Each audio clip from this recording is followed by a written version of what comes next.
Fa mbola fety be ihany koa teo amin'ny lalao famaranana ho an'ny taranja basketball satria sokajy telo no niatrika ny lalao famaranana.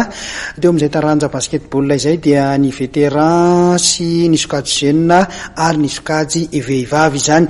Fa ny tiana horahantsika amin'ity hariva ity dia ny lalao famaranana teo amin'ny sokajy vétéran izay nikatrohan'ny PRM sy zareo avy any amin'ny primature. Ny PRM teto no nivoaka anandresy tamin'ity lalao famaranana ity.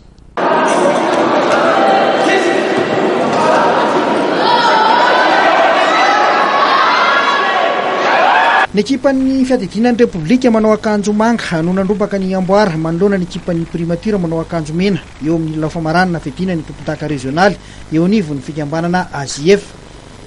Resin'ny PRM tamin'ny samazava 7-13 teto ny primature nandritra ireo apaefam-potoana roa voalohany dia ny fandanja tsara ny laon'ny roa tota. Tany amin'ny apaefam-potoana farany vao nampisehoany ny mpilalao ny PRM kazena vao ositra azy ho tompon-daka.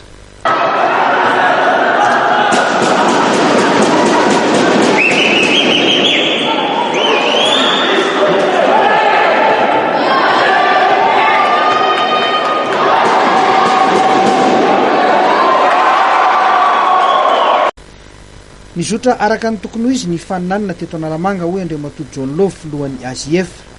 Izy marina zay satria zavatra fahitako anazy zany fahitanay anazy dia hita hoe manova misy fivana metinay manko dia ny zavatra hita zany nanaraka eo amin'ny 90% ny mpandray anjara.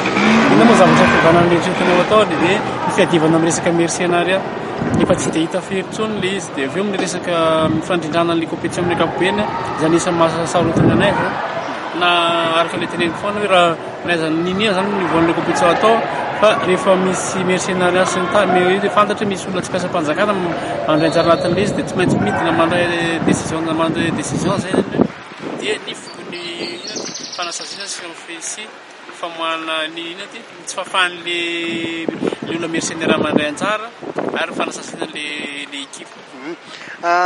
Afaka ray volana eo hiatrika ny faninanana nasionaly tsika ho anareo birao fohy be.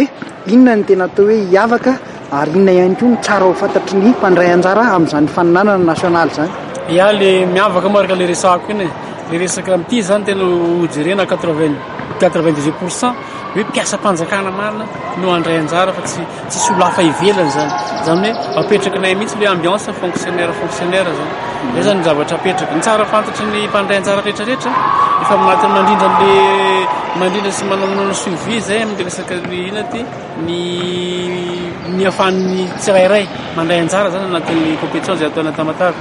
Ka eo zany zay dia miantso ny rehetrarehetra mbola ametraka an'iny foana oka sa mpiasa-panjakana ihany no tokony alefa mandray anjara anatin'le entretien zay atao any Tamatave.